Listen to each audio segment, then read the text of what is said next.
The great journalist of Nigeria, Dr. Kemi for Kemi Talks Media. It's Thursday, the 21st of November, 2024. Let's talk about this picture above me here with the Nigerian Army press release next to a man bleeding in the head. Where did we get to this stage in Nigeria? The backstory of this picture is that this couple, it was actually a man and his wife in a car. They overtook an army vehicle. They overtook. Do you know what that means? To actually pass by another driver on the road or highway safely, that it wouldn't jeopardize the oncoming drivers and the ones behind. You can overtake on the highway or the roads, and you have to do it very safely. But there's a thing that's been going on since I was a teenager, and I'm going to repeat that. 1980 was the first time I saw this, when I was 16 years old. Somebody overtook an army vehicle and they were arrested, but they weren't brutally attacked like this. The army is supposed to protect Nigerians. The army is supposed to protect us and look out for our welfare. That's what an army does with a country.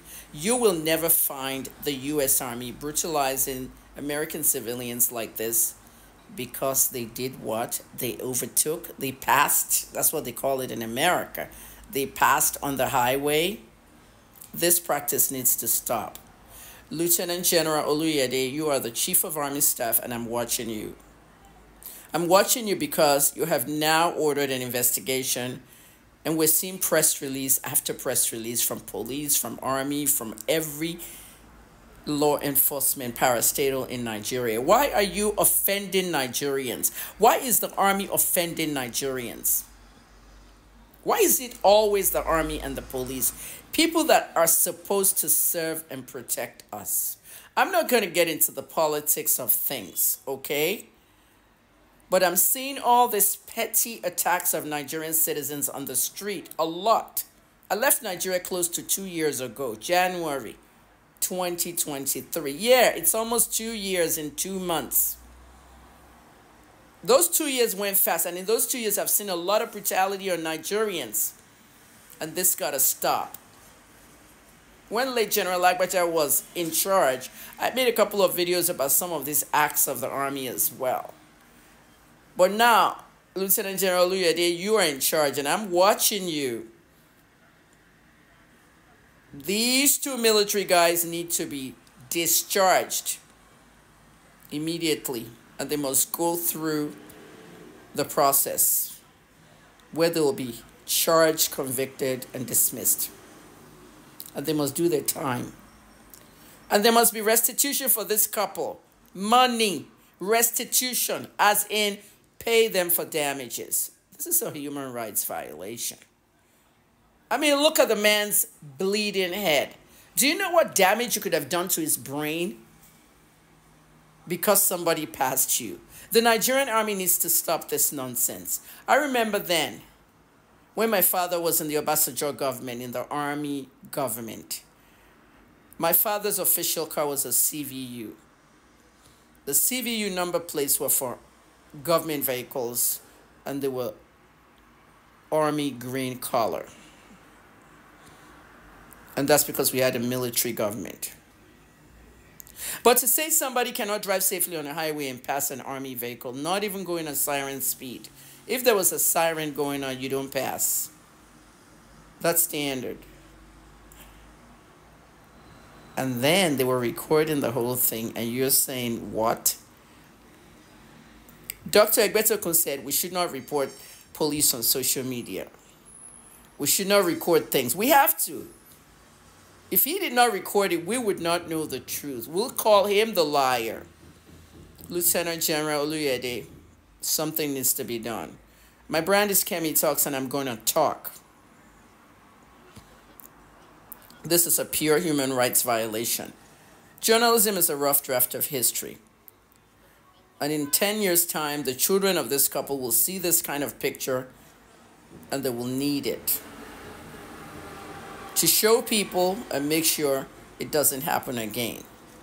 Not to talk of this picture could traumatize them. Can we stop traumatizing Nigerians?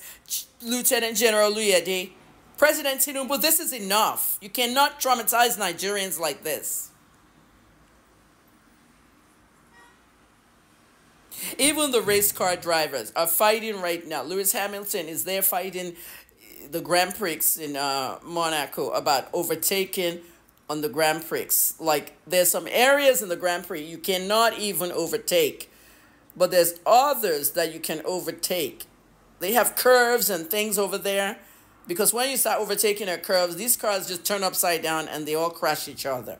They have rules over there for overtaking, and that's safety rules. Even Abu Dhabi, I believe President Tinubu was just in Abu Dhabi recently. Somebody in our government was just there with their king. Abu Dhabi just gave permission for truckers, trailers, to now start overtaking on a slower lane. They added a fourth lane. Go and Google this thing. That's why we're journalists. The whole point of overtaking is to do it slowly, but you went and attacked them because they overtook the army.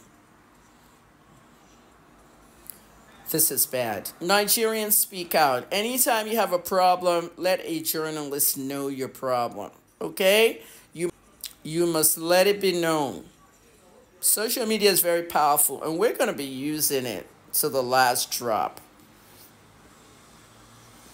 In other news, Dr. Egbetokun, this thing you're talking about, people should not report police on social media. We're going to report you on social media. My grandfather was the first deputy IGP of Nigeria. In 1951, when he retired, Queen Elizabeth, who appointed him, took a photograph on their last day, on his last day. And I'm child of the police too, grandchild of the police. Where in the world does it say we should not report police on social media? Are you not on social media, Dr. Egbetokun? What kind of nonsense is this? Nigerians, keep talking.